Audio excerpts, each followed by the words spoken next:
Howdy Smite fans, it's J-Mac. Week number 4 of the SPL is all said and done. Had a lot of exciting matchups this last weekend, and a lot of it getting ready to go down to that final week of play and get ready to get that much closer to the group stages. Let's take a walk down memory lane and see what happened in this week's SPL Weekly Recap. Our weekend started off hot, with our first set being the Camelot Kings and the Jade Dragons facing off. The first 20 minutes of game number 1 was just the bullying of Variety by the Dragons. After his 6th death, it opens up a path for the Dragons to finally take an objective. But the Kings go for a Hail Mary call and sneak the Fire Giant away from the Dragons. This one little play is just enough for the momentum to shift in favor of the Kings, and 2 Fire Giants later, they're able to close out game number 1. Game number 2 starts with Sam on a 5-0 killing streak just 6 minutes in the game. But the Dragons are never able to amass much of a lead beyond there. Every fury that the Dragons take, the Kings are able to answer in kind with the Pyromancer. Now, minute number 30, a fight breaks out around the Fire Giant. And it goes sour for the Dragons as Variety and Genetics pincer the carries and wipe them out. Another 15 minutes of back and forth team fights comes to a close with a scattered fight in mid, resulting in a deicide for the Kings and a 2-0 victory. Set number 2 pits the Atlantis Leviathans against the Oni Warriors. And the Oni Warriors draft one of the dirtiest CC chain comps, and they're able to put it to good work in the mid 3v3 scuffles. The Leviathans are the ones who force the hands of the Oni Warriors at the Fire Giant. The Leviathans wipe them and end the game off that single team fight. And, well, truth be told, game 2 was very similar to game number 1. A slow start. This time it's the Leviathans who have to take a fight around the Fire Giant that the Warriors start up. Now our core, he's able to step up and steal that one away. The Warriors then set up a trap for Zapman in the duo lane, but the infinite time that Zap's able to buy on this Charybdis gives the Leviathans the edge to win the fight and take the set 2-0. All of our matches on Saturday were in studio, when our first one was the Jade Dragons against the Tartarus Titan. A slow roll in game number 1 was able to net a small lead for the Titans. The Dragons are able to force a fight at the Titans' mid tower. They take 3 lives and then a Fire Giant.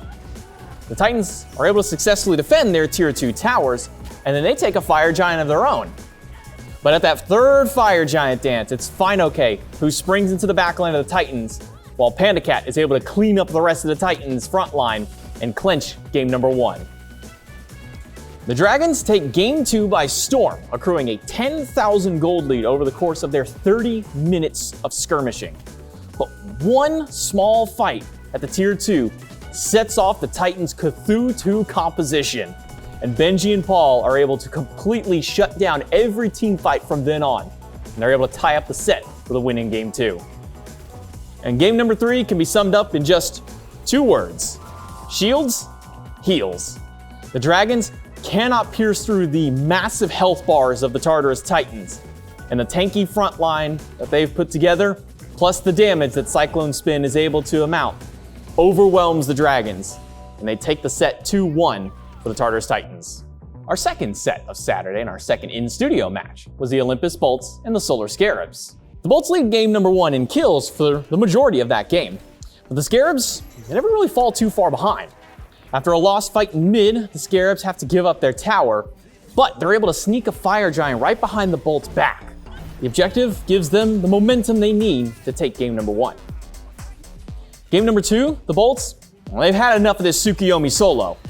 Most of the Bolts' early game is just focused on keeping SOT down, and they succeed in doing so. Sot and Scream both have difficulty surviving through the early stages of the game, and it sets up for the Bolts to take a clean game number 2. And game 3 starts as the Barracuda show.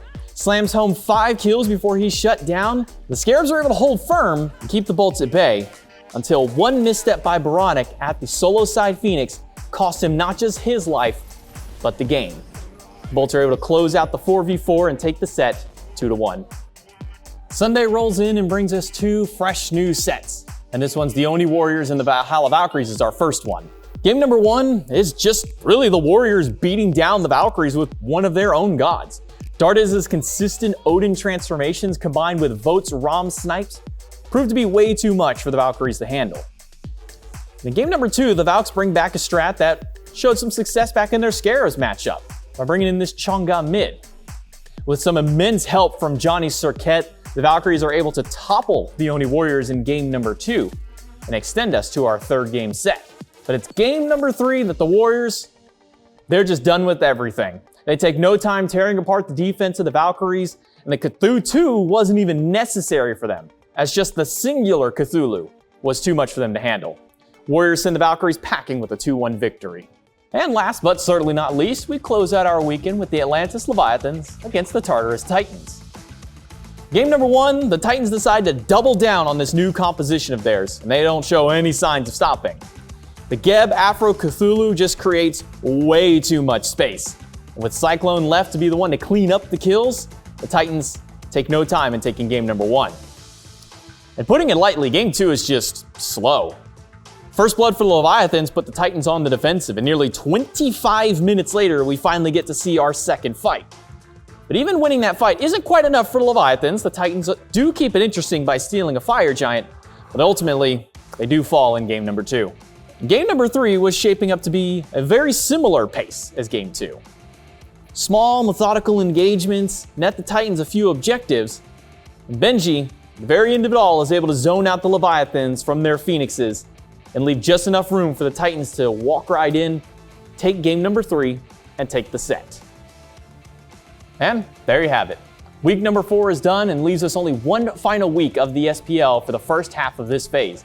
The Titans are able to take seed number 1 away from the Leviathans, but can they hold on to it? You're going to want to tune in to our final 2 days of the SPL starting on Saturday at 1 p.m. EST.